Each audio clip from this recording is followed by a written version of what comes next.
Pour continuer sur la lignée des calculateurs écologiques VVF et H2O, je voulais vous présenter Ygraine. Et comme ça, vous verrez également, vous pourrez faire votre petite comparaison. Je l'avais fait également fin d'année dernière et ça m'avait calculé que je consommais l'équivalent de 1,2 planètes, soit un peu moins que le calculateur de VVF. Et du coup, je voulais le faire avec vous, comme ça, vous voyez un peu les avantages et inconvénients. Ce que j'aime bien aussi quand on diversifie ce genre de questionnaire, c'est qu'on voit que les questions peuvent être relativement différentes. Tu habites dans un appartement, une petite maison avec une ou deux chambres. J'habite dans un 2 pièces. Là, je sais pas. Je mets l'électricité toujours, mais j'en sais rien. C'est peut-être avec du gaz. Bon, techniquement parlant, il est plus chauffé à la bougie qu'autre chose, mon truc. Il y a rien de tout ça. J'ai un balcon, mais j'arrive pas à faire. Il y a des choses qui poussent, mais jamais ce que je veux. Les vacances, alors bon, quand ils mettent en France, moi je le considérerais comme en Suisse, vu que voilà, je vais citer français. Je le passe chez moi ou dans un autre pays européen. Ça dépend des fois avec ma maman. Typiquement, l'année dernière, on est parti 2 fois en Italie, alors à la frontière, mais quand même, on a traversé, donc du coup voilà. Et on y va, en fait c'est en car, mais du coup je le mets dans train, bus et compagnie. À l'école ou au travail, je vais mettre que j'y vais en vélo ou à pied, étant donné que je bosse pas, donc du coup je ne vais pas calculer l'empreinte énergétique de quelque chose que je ne fais pas. Et pour les autres déplacements, j'utilise majoritairement les transports en commun. Quand tu te laves, tu prends une douche le plus souvent, un bain le plus souvent, toujours un bain. Je vais mettre un bain le plus souvent. Mais en fait, je dirais que je me fais peut-être, surtout en hiver, un bain par semaine. Et après, je dirais une ou deux douches. Et après, très souvent, en fait, je fais que des petites toilettes. Donc vraiment avec, le gant de toilette, tout ça, machin. Je gaspille moins d'eau, je pue pas plus, ça me convient très bien. Et il n'y a pas l'action de devoir enjamber, désenjamber, patati patata. Peut-être qu'il y en a que ça choque, mais moi, ça me convient très bien. À la maison, les appareils électriques sont débranchés, les lumières sont toujours éteintes dans les pièces inoccupées. Les appareils électriques sont en veille quand ils ne sont pas utilisés, les lumières restent parfois allumées dans les pièces inoccupées.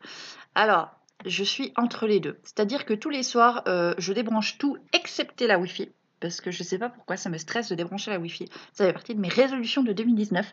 Arriver à débrancher la Wi-Fi oui, la nuit. Parce qu'en fait, j'ai peur de ne pas réussir à la rallumer le lendemain et le fait d'être coupé d'Internet me stresse. C'est complètement hallucinant.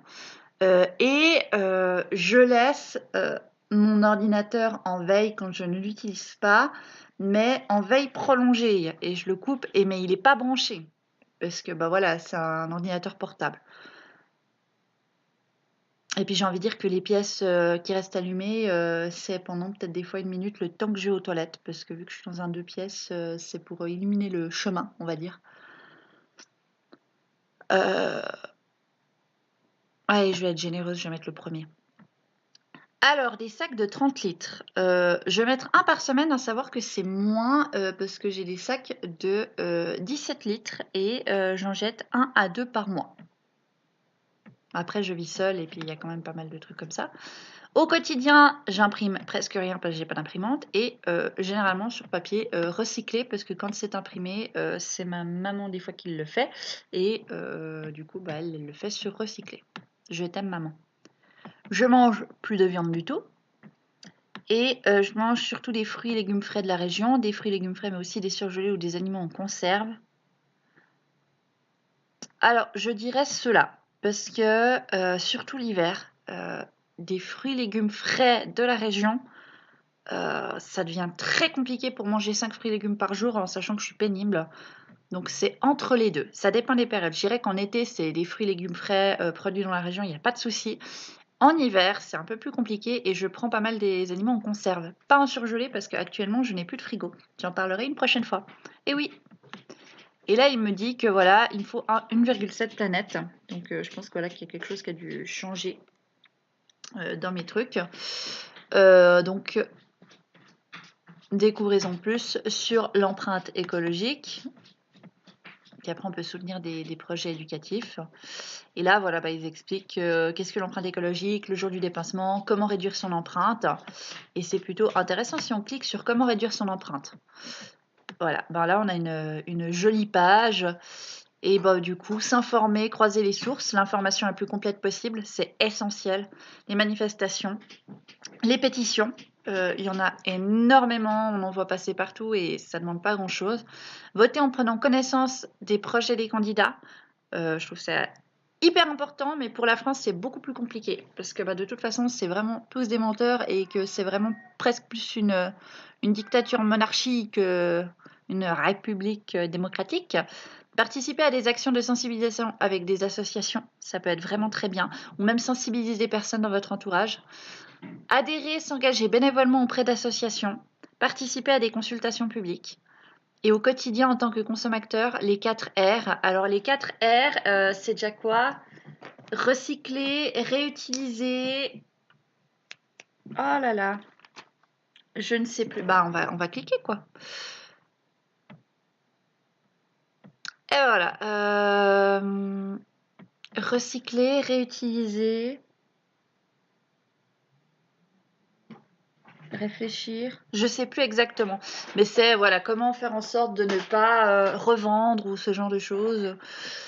Pour pas vraiment utiliser une fois et puis ne pas acheter des bidements. Favoriser l'économie collaborative. J'espère que vous adorez le bruit du chat derrière, il m'énerve. Hein. L'économie collaborative. Favoriser les énergies renouvelables. Choisir les produits et les producteurs. Donc local et de saison.